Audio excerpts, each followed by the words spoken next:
bersama ya, bersama kelompok Raja Wali. Proses dari awalnya seperti apa?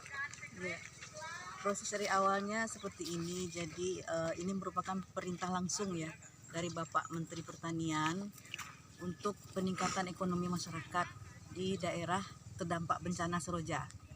Nah, Bapak Menteri memerintahkan kita untuk mendistribusikan bibit pisang. Nah, sekitar 3 bulan yang lalu itu sudah lewat Kementerian Pertanian, Balai Penelitian Tanaman Buah Tropika, BPTP Nusa Tenggara Timur, serta bekerjasama dengan pemerintah daerah Kabupaten Malaka.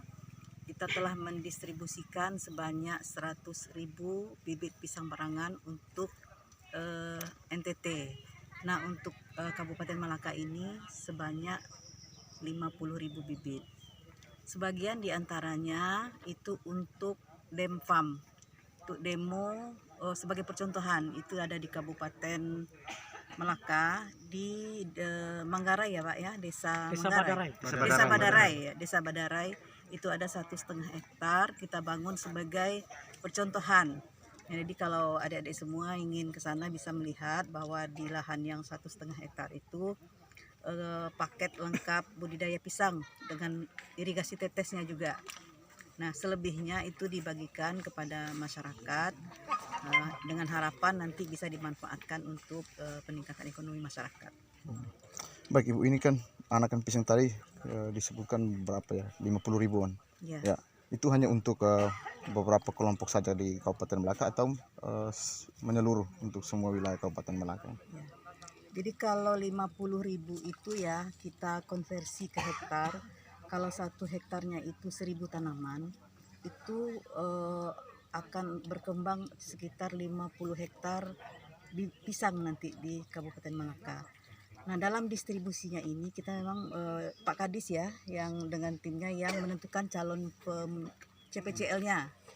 Nah, mungkin untuk CPCL bisa nanti Bapak Kadis menjelaskan siapa saja yang menerima. Itu apakah kita pula pekarangan ya, ada juga yang kelompok. Itu dinas nanti yang lebih mengetahui kepada siapa yang menerimanya. Baik Ibu, ini tentunya satu hal yang menarik sekali ya, bentuk perhatian juga dari pemerintah ini.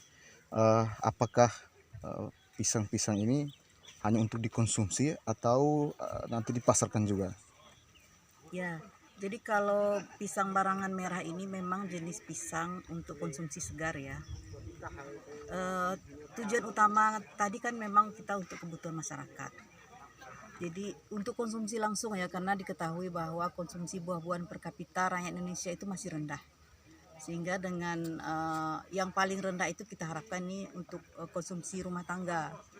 Sehingga kita tidak perlu membeli buah. Nah, kemudian kalau memang sebanyak itu nanti berproduksi tentu ada lebihnya. Bisa kita dijual ya untuk menambah pendapatan keluarga. Oke, terkait dengan pasaran, dia ada peluang pasarnya seperti apa? Bisa di pasar lokal atau pasar nasional atau internasional? Terkait pisang barangan ini. Ya, kalau pisang barangan adalah jenis pisang yang termasuk paling enak ya, disukai oleh pasar pada umumnya. Pasar modern itu sudah kenal itu dengan pisang barangan. Mungkin kalau bagi kita di daerah itu masih baru ya, tapi kalau untuk pasar modern itu sudah kenal dengan pisang barangan. Nah, kalau memang ada tujuan kita untuk ke sana, tentu kita harus membudidayakan dengan lebih baik lagi, karena kalau untuk masuk pasar itu harus berkualitas ya, berkualitas. Jadi untuk memungkinkan untuk menembus ke pasar modern. Permisi Bu, ini adakah tidak ini industri yang dipersiapkan untuk menyongsong keberhasilan dari proyek ini? Sementara ini belum gitu. Jadi kita memang masih di menanaman dan memelihara dulu.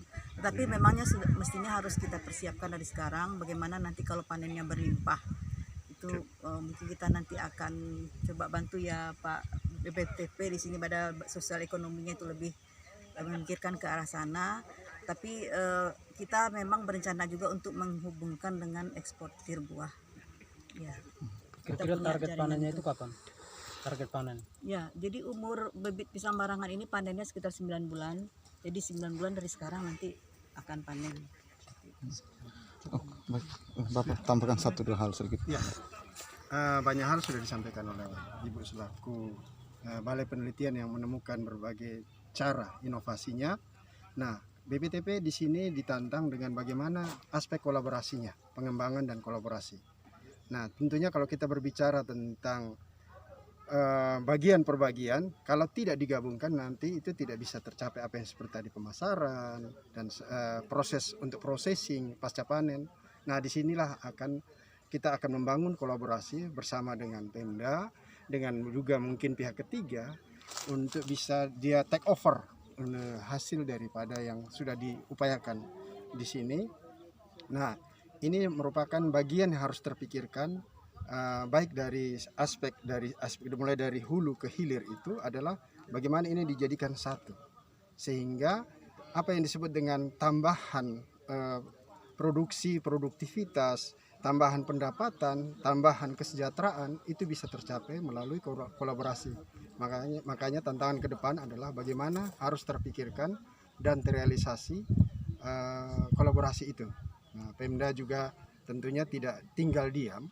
Pemda juga akan melihat bahwa kalau kita lihat sekarang pemasaran pisang kepok saja itu rasanya sepertinya terserap.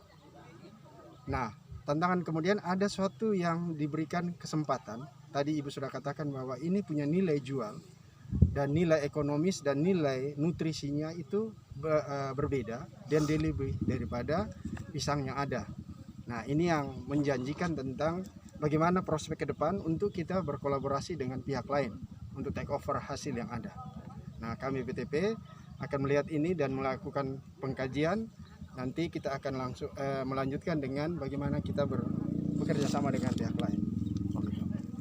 Kadis, boleh tambah lagi satu hal? Baik, terima kasih.